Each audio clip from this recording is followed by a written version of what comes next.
fin. Ya, Jorge Mori. Tu sueño hecho realidad. ¿Ah? Tu sueño hecho realidad, digo. Ya. ¿Qué tal la semana? La semana con un tema... Triste e indignante por la educación. Sí, improvisada, ¿no? Una vez más. ¿Necesaria por el APEC o no? Bueno, es que eso es, creo, con lo que hay que empezar, ¿no? O sea, yo creo que hay que explicar qué cosa es el APEC. El Foro Asia-Pacífico, las principales economías del mundo, 190 reuniones de funcionarios en 5 ciudades del país. ¿Cuánta gente viene? O sea, miles de funcionarios que están viniendo para tener, o sea, 190 reuniones en 5 ciudades del país a la vez en una semana. O sea, la logística, o sea, han tenido que traer 600 militares norteamericanos, creo que no solamente para cuidar a Biden, sino para cuidar a todos los presidentes que están viniendo. Entonces, es realmente una logística y una preparación gigantesca, ¿no? O sea, para la envergadura y por el tipo de líderes que están viniendo. Y algunos se los llevan a Chancay, entiendo también, ¿no? Sí, bueno, entiendo que es parte, digamos, de todo el programa. Pero en ese contexto, una de las primeras cosas que sorprende, entrando a la suspensión de clases, es cómo una decisión así se puede tomar días antes, digamos, del inicio de este proceso tan complejo de la PEC, ¿no? O sea, uno esperaría como ciudadano es que esto, pues, que dicen que es algo que va a ayudar mucho a las inversiones del país, se tome, pues, las previsiones meses antes, ¿no? O sea, sin duda, claro. O sea, eso es lo más triste, ¿no? O sea, la falta de planificación por cálculo político. Bueno, ¿no? pero lo que creo es que todos, digamos, los ciudadanos tenemos que empezar a ver las cosas también desde el cálculo político para entender por qué es que los gobernantes hacen una o cual medida. O sea, es una medida, pues sí, calculada para que no haya una respuesta social muy fuerte, ¿no? Entonces, la misma reacción ciudadana debería llamarnos a pensar, bueno, sin razón. Ahora, si hubiera una razón, que no sabemos cuál es, digamos, ¿no? Ayer Quero deslizaba la idea de que había mucho tráfico, ya. Si hubiera una razón, la pregunta es si la autoridad educativa puede cerrar escuelas de esta manera. Yo lo llamo cerrar porque si no hay condiciones para donde llevas a los estudiantes, básicamente los estás dejando sin servicio, ¿no? Yo ayer incluso ensayaba la idea de que era inconstitucional, porque el Estado, hay un artículo, el artículo 19 de la Constitución que dice, el Estado tiene que asegurar, impedir a toda costa que el estudiante deje de acceder a educación por alguna razón, ¿no? Entonces está llamado a impedir eso. Y entonces lo que está sucediendo acá no es un contexto adverso, una pandemia, sino que el Estado está más bien generando una condición de impedimento, ¿no? Conjunto de estudiantes que no van a poder conectarse, que no van a poder llevar la educación a distancia. Intencionalmente, ¿no? Está sacando del fuera a un grupo de gente. Ya, para mí eso amerita una medida cautelar. O sea, si fuéramos más fuertes como ciudadanos, yo sí diría que hay que tratar de luchar con armas legales esta clase de autoritarismo, ¿no? Casi es una medida autoritaria, pues, Jorge. Es que yo sé tu actitud siempre contestataria, te conozco, pero nos conocemos. Un poco más de agencia ciudadana. Me parece muy bien, está muy bien, eso es lo que siempre impacta. Bueno, está muy bien. O sea, yo diría que hay que ensayar eso, o al menos que lo cuestionemos, al menos que digamos, oye, esto es así, ¿no? Porque, a ver, otra cosa que hay que tomar en cuenta es, el Ministerio de Educación es un ministerio sin escuelas, ¿no? Otros países, los ministerios tienen a su cargo las escuelas directamente, las públicas me refiero, ¿no? En el caso del Perú está descentralizada esa cosa. O sea, esto quiere decir que los gobiernos regionales, los 25 de los 26, tienen a su cargo las escuelas. Ellos las pueden abrir o cerrar con razón. Por ejemplo, Piura, ¿no? Crisis hídrica, Sullana, la UGEL Sullana, a través de la dirección regional, ha suspendido clases y ha puesto a los chicos en educación a distancia por temas de salud pública. Ya, muy bien. Esa es una competencia de Sullana, ya. De la UGEL. De la UGEL a través de la dirección regional, o sea, el gobierno regional, ya. En el Callao pasa lo mismo, ¿eh? Hay un gobernador regional, hay una dirección regional, ya, pero el ministerio le ha cerrado las escuelas al Callao. Entonces, ¿por qué en un caso Sullana tiene la autonomía para cerrar escuelas sin el ministerio y en otro caso el ministerio le cierra la escuela a la autoridad regional? O sea, hay algo... Y a Huaral, creo, para Lima Regiones. Huaral, que está dentro de Lima Región, que claro. Hay que entender que es otro gobierno regional, ya. Claro. Y las únicas que están a tu cargo son Lima Metropolitana porque el ministerio no descentralizó escuelas de Lima Metropolitana. Sería interesante poder explicar a alguien que no es del sistema educativo cómo se toman las decisiones en el sistema. Porque en realidad, claro, para ti, para mí, hablar de UDREL, UGEL, ¿no? Decisión educativa, autonomía, rectoría, es como, ¿no? Es el WhatsApp de todo el día. Claro. Pero, y claro, los dos hemos tenido cargos, hemos sido funcionarios en el Ministerio de Educación. La toma de decisiones en el sistema educativo es compleja porque tienen niveles y tienen corresponsabilidades, o sea, responsabilidades compartidas, ¿no? Exacto. Entonces, claro, el Ministerio de Educación es el ente rector de todo el sistema, pero en las regiones, los gobiernos regionales a través de las DRE son las instancias que toman, digamos, la decisión en su territorio. Si quieres, sobre todo, que toman decisiones del servicio, tanto del público, que son sus escuelas, como supervisar las privadas que se comporten adecuadamente bajo los estándares que hubiera, ¿no? En el sistema, el Ministerio de Educación solo debería regular y hacer cumplir lo que se regula. Las UGELes son el gobierno regional también. Claro, que dependen de la DRE. Todos son, por último, para fines pedagógicos, todos son gobierno regional. Solo que sean ojo que en algunas regiones no hay DREs, no hay direcciones regionales, hay gerencias regionales. Claro, en fin. es otro nombre. Pero, a ver, para entender bien, el ministerio solo debería regular y hacer cumplir lo que se regula, o sea, garantizar derechos, garantizar políticas. El gobierno regional administra el servicio, paga a los maestros, compra materiales, se los da a la escuela, supervisa la infraestructura, qué sé yo, ¿no?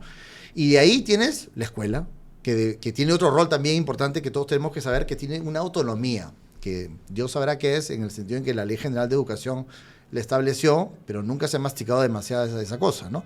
La autonomía debería ser que la escuela decida desde lo pedagógico interno hasta lo administrativo, y diga, mira, hoy día pues hay un riesgo de desastre, se me puede venir el hueco acá, hoy día no voy a abrir. UGEL, por si acaso hoy día no voy a abrir, ¿no? Hoy día voy a cambiar esta modalidad a otra. Ese es un nivel de autonomía. No se da en la realidad. Claro, pero el ejemplo que dabas de Sullana era de un UGEL. Sí, ¿no? O sea, del gobierno regional en su conjunto, claro, sobre una provincia, sobre Sullana. Claro. Exacto. Entonces, claro, la UGEL, porque al final en Sullana quien cierra las escuelas es la UGEL, que es un órgano desconcentrado de la DRE. Del gobierno regional. Del gobierno regional. Sí. El Ministerio de Educación nunca descentralizó la función educación en Lima Metropolitana, ¿no? Quiere decir que el único gobierno regional, que es el municipio metropolitano de Lima, es el único gobierno regional que no tiene a su cargo escuelas. Lima Metropolitana. Lima Metropolitana la tercera parte de las escuelas. La tercera parte de la población estudiantil de todo el Perú. Eso sigue en manos del ministerio, a través de una DRE, una dirección regional. Pero de no Educación es otra cosa de Lima, que el ministerio. la que está en La Victoria.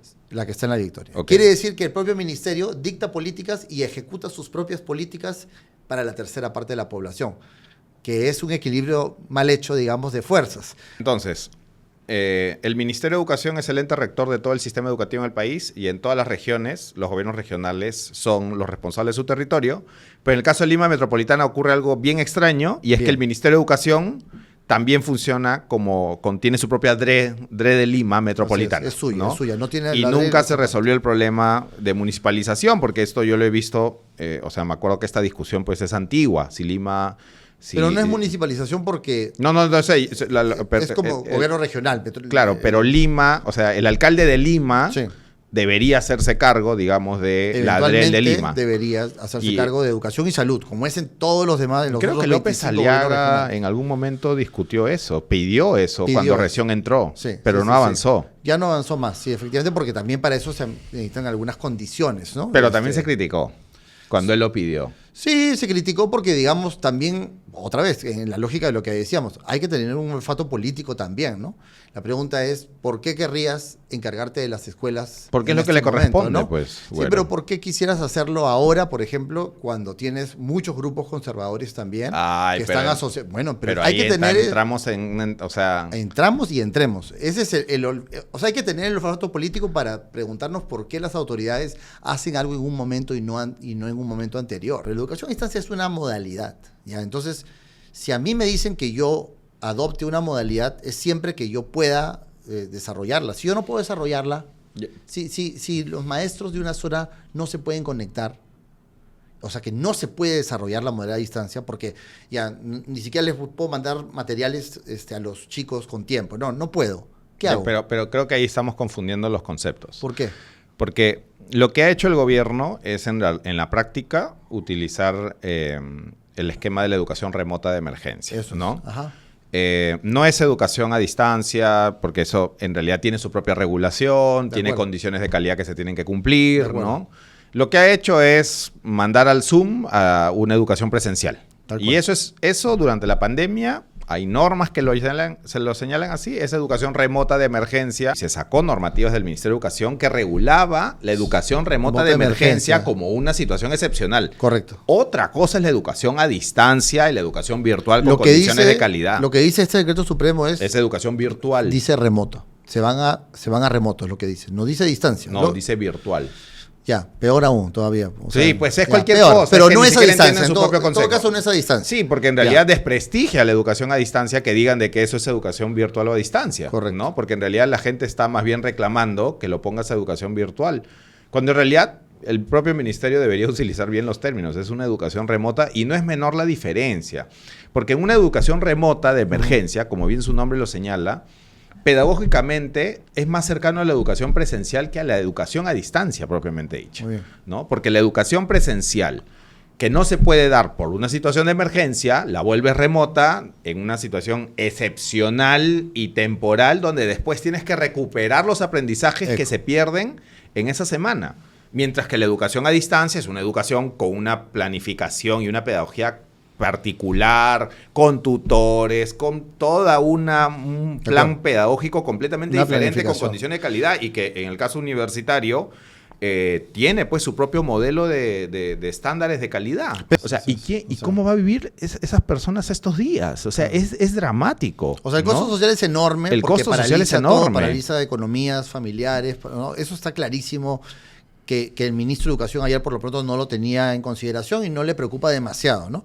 Lo otro es las condiciones de conectividad también, ¿no? O sea, ayer escuchaba al ministro que, no sé si manejaba intencionalmente o no, un dato diciendo el 90% de los hogares en Lima Metropolitana tiene conexión a Internet, ¿no? Y el dato correcto es que en la ENAO lo que se establece es que el 46% de los hogares no tiene una conexión fija de Internet.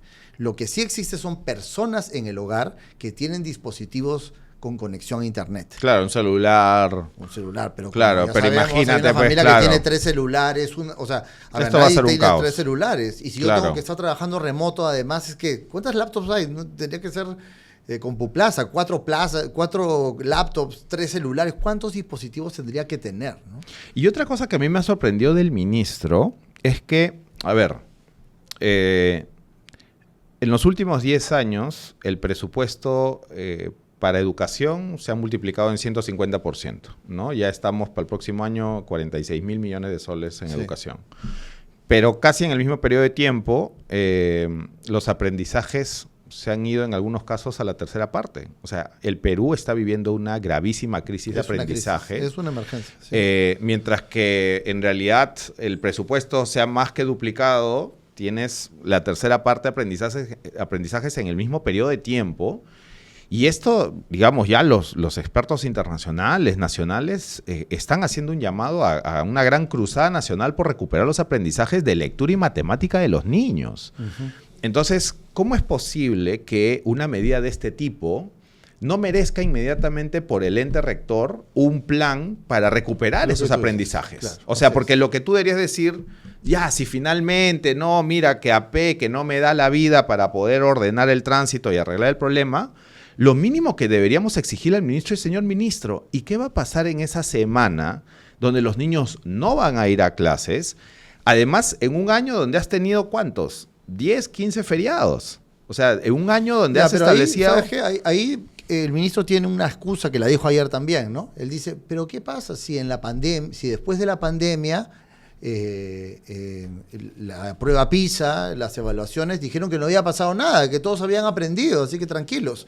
O sea, si él no cree que se necesita recuperar aprendizajes en un contexto como fue el de la pandemia, una semana no lo despeina, pues. O sea, te das cuenta, una semana no le preocupa lo que tú dices, pero no está planteando la recuperación como un deber ser. Para él los aprendizajes se están dando. ¿no? Es parte de la inercia que nos mantiene en esta situación, ¿no? En el propio sector. O sea, lo que quiero decirte es que estamos viviendo en el país una gravísima crisis de aprendizajes. Cada vez estamos peor, invertimos más dinero y los resultados son peores. Toda educación remota, y eso lo decían las propias normas, requiere una recuperación de aprendizajes. Ahora, ¿qué pudo haber pasado? ¿Qué pudo haber hecho? Pudo haber focalizado, en función de la autonomía de las UGELs, de las escuelas, pudo haber focalizado medidas. A ver, chicos, si en tu zona hay un peligro, si en tu zona hay una densidad de movimiento por el APEC, si en tu zona, si al costado está el centro de convenciones, evalúen si esos días los chicos deberían estar expuestos o no. Esa es una medida focalizada, ¿no? Claro. Que se puede hacer, por supuesto. No haces una medida para todo un bloque territorial tan grande, ¿no? Sí, claro. Y tenemos autoridades que lamentablemente no le dan la importancia debida a una pérdida de aprendizaje una semana. Ya, o sea, tienes tu justificación, ¿no? Ayer lo escuchábamos decir al ministro que incluso era una oportunidad para que las familias se junten. O sea, ya cosas que realmente, no, o sea, eran cosas como que uno decía, pero ¿y dónde está tu política pública para recuperar los aprendizajes de esas semanas si realmente te interesan los niños, ¿no? Entonces, estamos ya en un nivel de improvisación en la toma de decisiones del sector, que realmente, pues, al final los perjudicados son los de siempre, ¿no? O sea, los niños que no tienen los recursos, los niños que tienen la peor educación básica, porque claro, ahora tú y yo conversamos, digamos, podemos tener esta conversación y podemos discutir estos temas, pero, digamos, obviamente un padre de familia que vive al día, que sus hijos van a la escuela pública, que, digamos, no tiene con quién dejarlos o que no tiene el celular, o sea, el Estado los abandona, ¿no? Y después después nos preguntamos, oye, pero ¿por qué estás molesto? ¿Por qué la gente se protesta? ¿Por qué la gente queja? Porque de alguna forma, pues, tienes un Estado indolente, claro, ¿no? Es un Estado indolente donde te dice, o sea, y mira el mensaje, güero, ¿ah? Este mensaje es bien potente. Uno cuando ahora, yo ahora lo veo mucho en el tránsito, ¿no? Cuando pasaba una autoridad, un ministro, la gente se abría porque mantenía cierto nivel de respeto. ¿Tú crees que ahora le cruzan el... Ahora, yo veo a los ministros, la gente no se mueve, les insulta, les dice de todo. Cuando pasa, ¿no? Claro, conchudo, no afuera. O sea, ya hay una rabia, y el mensaje que el gobierno está dándole es, oye, o sea, la gente de saco y corbata es la importante y son los que ellos, o sea, la avenida la necesitan libre y la educación de los niños no es lo más importante. ¿Quién defiende los derechos de la educación, no? Y, bueno, el ministro es el llamado a ser el garante de esos derechos. El ministro, por supuesto. Frente a los demás, incluso frente a los demás poderes, a los demás sectores. Pero también tenemos organizaciones como la Defensoría del Pueblo que perfectamente podría salir a defender también a los adolescentes, a los niños. Si ha salido a quejarse contra la ley que ha aprobado el Congreso, que manda a la cárcel a los sicarios adolescentes, ¿no? Y dice que se está rompiendo la Convención del Niño, pero más allácito acá nomás están encerrando a los chicos en la escuela y no dice nada. Entonces, ahí hay una defensa que tiene que ser más estructurada, ¿no? Tiene que ser más organizada, digamos, entre actores. Entonces, sí creo que no hay que bajar la guardia, no hay que creer que porque ya se aprobó, pues ya, ¿qué vamos a hacer? Yo creo que hay que mostrar siempre el músculo ciudadano, el músculo institucional, ¿no? Incluso porque las medidas se pueden reevaluar. De ahí al ministro un llamado a la conciencia, ¿no? Cuando se dio el cierre de las escuelas por las marchas, se decidió horas antes, ¿no? Sí. Entonces, lamentablemente, la noche antes y malogró los planes de muchísima gente. Mucha gente ¿no? tomando vacaciones porque no podía yo creo que a las autoridades siempre hay que exigirles un claro dosis de responsabilidad frente a la realidad, ¿no? Porque no es posible que un país con un 70% de informalidad, con padres de familia que viven al día, ¿no? Que no tienen dónde dejar a sus hijos, simplemente los invisibilices y digas, bueno, ese es tu problema. Sí. Cuando ese es un problema que el Ministerio de Educación está llamado a resolver. O sea, como promueves lo incierto, digamos, ¿no? Y eso es bien importante. O sea, el Estado no puede pugnar contra la certidumbre de las cosas, contra lo predecible, ¿no?